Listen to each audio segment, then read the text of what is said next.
Hello everyone and welcome to our test video for the unit circle. So as I mentioned before, this test video is a multiple choice test. So it's not a true or false test, nor it is a problem solving type of test. So there we go. We have these questions here, right? We have some questions here that consist of choices and which one of these choices is correct, right? Before I begin, I would like to say that it's my first time to actually no, it's not my first time to show myself in you know myself in my YouTube videos. In fact, I used to show myself like uh I think that was last 2 years ago in calculus exercise. But now since I have my own laptop and I no longer use Zoom application for recording. So that would be a huge benefit for me to tutor you guys like interactively, just like right now. Like imagine I'm talking to you, and at the same time, I am trying to also answer the questions or discuss the lecture or topics in a convenient way. All right. If you noticed before with the use of Zoom application, it consists of lags. But now I have my own application in which I do not need to use Zoom application or any online applications for me to record this one. All right. So point being, I can now record my video without the use of online applications such as Zoom application. So without further ado, let's now begin in answering this test. So let's start first with the first question.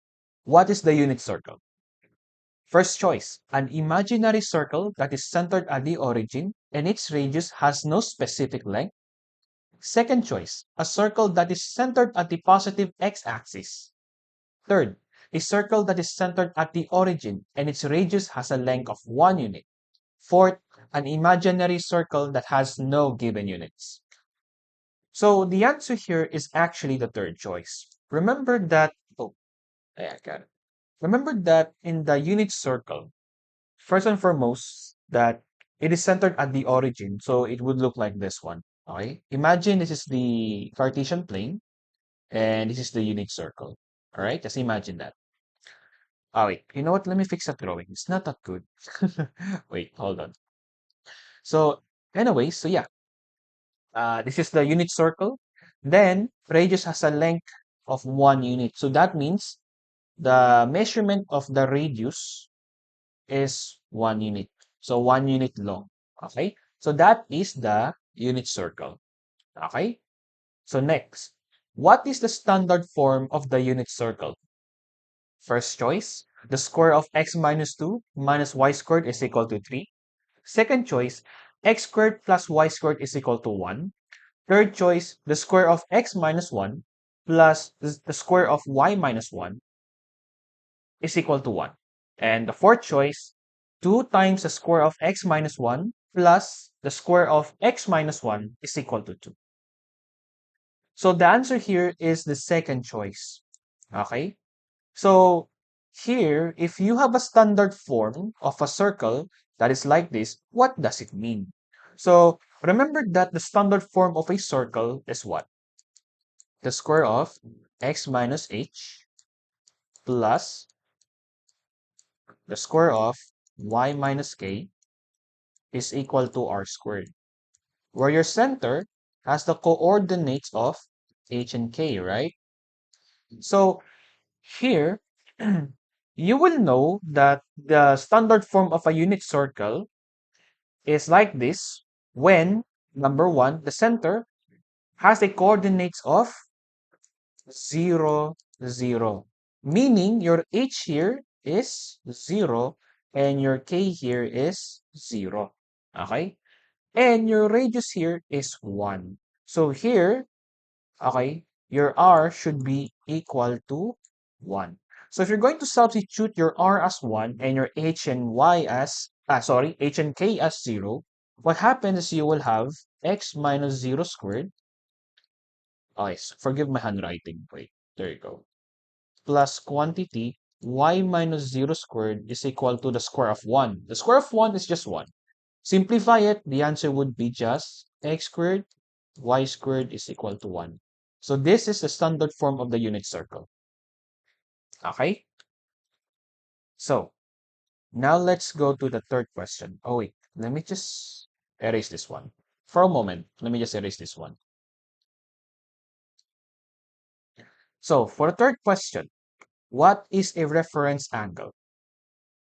An angle that is synonymous to the coterminal angle, an acute angle between the x-axis and the terminal side, excuse me, an angle that represents a quadrantal angle, and an obtuse angle that only exists in the second quadrant. So the answer of this question is this second choice.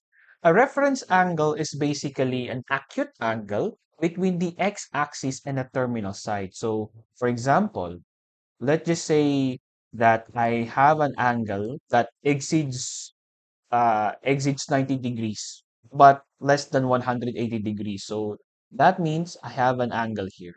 Okay? So assume that I have an angle of 150 degrees. Okay? Assume. Right? So here, I need to find what is my remaining angle here. Okay? That remaining angle is your reference angle. Okay? That is your reference angle. Okay? And as you can see here, it's an acute angle, which makes sense because an acute angle doesn't have an angle like this, nor it is a right angle, but rather it's like that. This is an example of an acute angle. Okay, so fourth question. What will be the length of a line segment between an endpoint and a center of an unit circle? My grammar here could be wrong. This should be an unit circle of an unit circle. Okay? Between an endpoint and a center of a unit circle. Okay? So, is it 12 units long, 7 units long, 1 unit, or none of the above? The answer is 1 unit above. Okay? So, according here, length of a line segment, okay, between an endpoint and a center of a unit circle. So, draw a unit circle here. So, between an endpoint, okay, so that means let's just say when we say endpoints, basically along the curve. So let's just say here, okay, and a center of a unit circle. So let's just say here, okay. So as you can see here, remember a center. I mean, if you're going to talk about a line segment that shows a distance between the endpoint and the center of a unit circle, that is what you call the radius. And what is the radius? Or sorry, the length of a radius of a unit circle? It's 1 unit long, right? Therefore, the answer is the third choice. Okay? So that's the answer for the number 4. Now let's go to number 5. Which of the following angles will give us the coordinates of 1, 0? Is it 200 degrees? 234 degrees, 360 degrees, or negative 180 degrees? What do you think? The answer is 360 degrees. I discussed this before that if you have an angle of 0 degrees and and coterminal angles, let me just put CA in short, coterminal angles of 0 degrees, okay, you will have a coordinates of 1, 0. Okay, you will have a coordinates of 1, 0. Okay, 360 degrees is a coterminal angle of 0 degree. Okay, so therefore, the coordinates you will have is 1, 0. All right, so next question. What will be the coordinates you will have when you form an angle of 135 degrees? Is it 1 half and square root of 3 all over 2? Is it negative square root of 2 all over 2 and square root of 2 all over 2? Is it square root of 3 all over 2 and negative 1 half? Or is it square root of 2 all over 2 and square root of 2 all over 2? The answer is the second choice. Okay? Square root of 2, negative square root of 2 all over 2, square root of 2 all over 2. Okay? Similar here, similarly from the last question we solved, 135 degrees and other coterminal angles of it will give you the coordinates of negative square root of 2 all over 2 and square root of 2 all over 2. Okay, so the answer here is the second choice. All right, so next, select at least one angle. That sounds wrong here. One angle. Sorry, the grammar here is wrong. Select at least one angle that will give us the coordinates of negative 1 and 0. Again, select at least one angle that will give us the coordinates of negative 1 and 0. This is supposed to be comma, not period. Yeah, there we go. 180 degrees, negative 180 degrees, negative 540 degrees, and 540 degrees. There we go. So what do you think?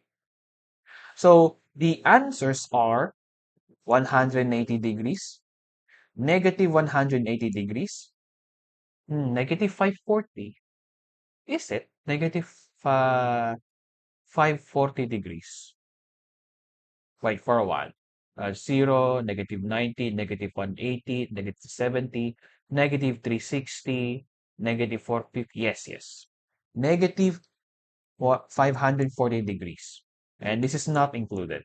Okay? So these three are your answers. In fact, they are coterminal to each other. Okay? So let me give you the Cartesian plane or graph that shows the interval of the angles between 0 degrees up to 360 degrees.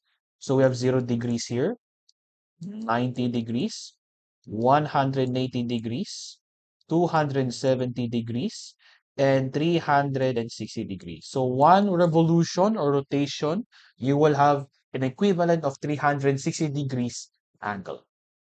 Okay, so here, you see if you rotate midway or revolve midway, which is here, you will form an angle exactly 180 degrees. You will have the coordinates of negative 1, 0. Okay? So here we have 180 degrees. Negative 180 degrees, the same thing. Okay? Let's try to graph. Uh, let's try to have a graph where the angles are between 0 degrees and negative 360 degrees. So you will have this one. So 0 degrees, negative 90 degrees, negative 180 degrees, negative 270 degrees, then we have negative 360 degrees. Now, you see, if you're going to rotate from here, going there, because if the angles are negative, that implies that you're going to rotate or revolve in clockwise. So that means you start from here, going there. And you see, they are in the same position as this one. So therefore, it is negative 1 and 0. All right? And especially for negative 540 degrees. This one, in negative 540 degrees, it is actually between the range of the second revolution. Or, in other words, between negative 360 degrees and, no, between negative 720 degrees and negative 360 degrees. Okay? Let me show you. This is negative 360. Okay? So if you're going to revolve or rotate in clockwise rotation, so you have negative 360, negative 450, negative 540. Okay? So you see, the same position as were negative 180 degrees and positive 180 degrees. Therefore, they are coterminal to each other. Hence, both of them will have the coordinates of negative 1 and 0. Okay? So that's it. Now let's go to the question 8. All right, wait, hold on, hold on. Let me just erase this one. I might spoil you some questions though. So It's up to you if you can answer them immediately. In fact, this is just a test video, all right? So in the eighth question, which of the following is the reference angle of 256 degrees? Is it 76 degrees, 35 degrees, 45 degrees, or 88 degrees? First, let's plot where 256 degrees is. So 0 degrees, 90 degrees, 180 degrees, 270 degrees, and 360 degrees. Okay. Where do you think is 256 degrees?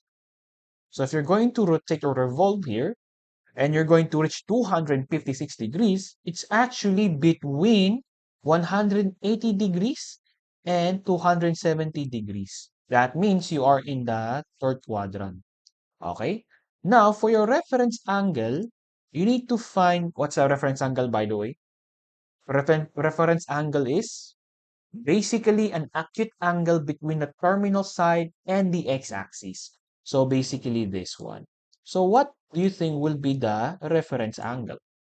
So if your angle is in the third quadrant, okay, and it is in positive rotation, what you're going to do is you are going to subtract that given angle you've made, which is 256 degrees, by 180 degrees. So you have 256 degrees minus 180 degrees. Let me just use my calculator. Okay. Actually, oh, yeah, you know what? Let me just use. Look, I tend to overthink sometimes, or, I tend to jump to conclusions sometimes, so I could be wrong. So let's just use calculator instead. So this is actually 76 degrees. Okay, 76 degrees. So this is 76 degrees. So that is your answer. Now for the ninth question, what is the reference angle of negative 300 degrees? What is the reference angle of negative 300 degrees? Okay, so is it 50 degrees? Is it 43 degrees, 25 degrees, or 60 degrees? So let's take a look. Where is negative 300 degrees located? So you see it is a negative angle. So it implies that it is rotated or revolved in a clockwise. So we have 0 degrees, negative 90 degrees, negative 180 degrees, negative 270 degrees, and we have negative 360 degrees for full rotation or revolution. So where do you think negative 300 degrees is located? So if we're going to start from here, since it starts, since 0 degrees is the initial angle. So here, we're going to rotate clockwise until we reach negative 300 degrees, which is this one. Okay? That's the total length of the, oh wait, not total length, but is negative 300 degrees. With that, what would be the reference angle, which is this one? How will you find that reference angle? So here, you see, it is in the first quadrant, right? If your angle is negative and it is in the first quadrant, here's what you're going to do. You are basically going to, wait, hold on. Let me just change my pen color. All right, there we go.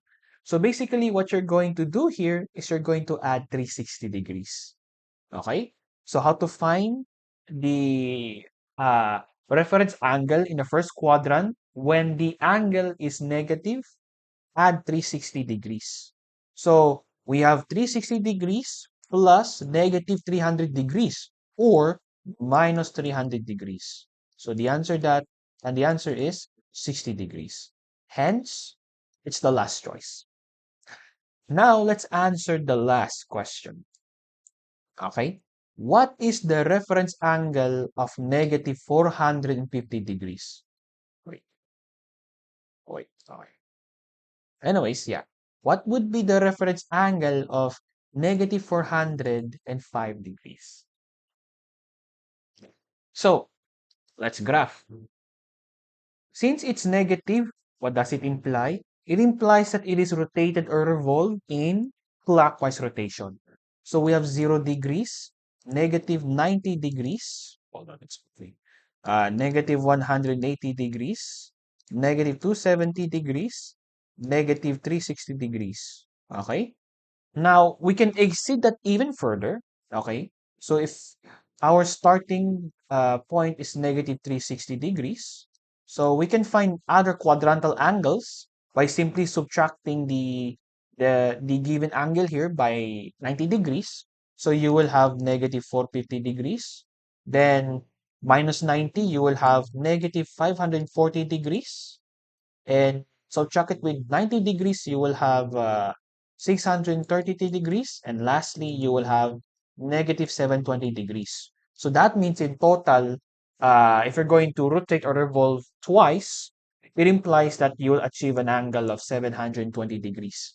But if it's in negative, sorry, if it's in clockwise rotation, that would be in total of negative 720 degrees. But anyways, where do you think negative 405 degrees is located?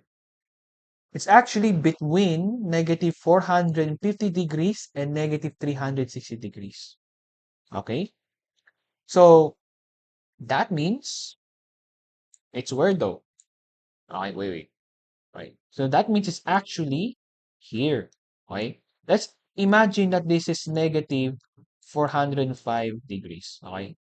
Let me just erase the unnecessary drawing. There you go. Okay?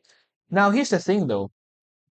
As I mentioned before in the discussion that if you have an angle in the fourth quadrant, which is here, by the way, this is your fourth quadrant, and your angle is negative, then the answer would be the absolute value of it. That means it is positive. You get me? So you will have positive 405 degrees.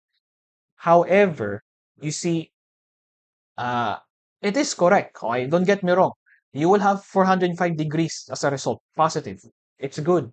However, you see the choices here it's either 65 degrees, 45 degrees, 55 degrees, or 75 degrees. So how would you know if that answer, which is 405 degrees, is one of these choices? So you will apply what we learned in the coterminal angles. By how?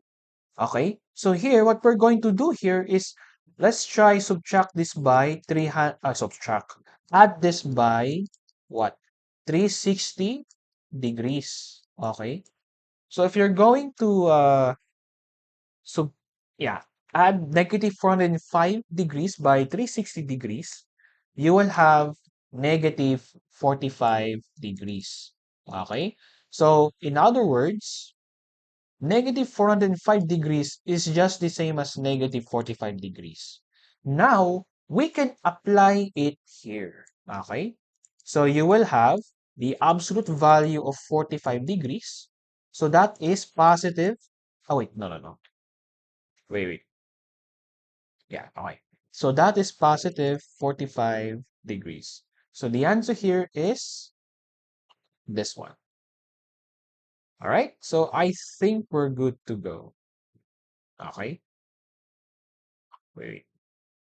Yeah, we're good to go, guys. So that will be all. All right. So see you soon to the next topic. And next topic, we're going to talk about triangles. Like finally, right? We've been talking about angles and stuff. All right. Circles, or let's just say arc length or whatsoever. Okay. So see you soon.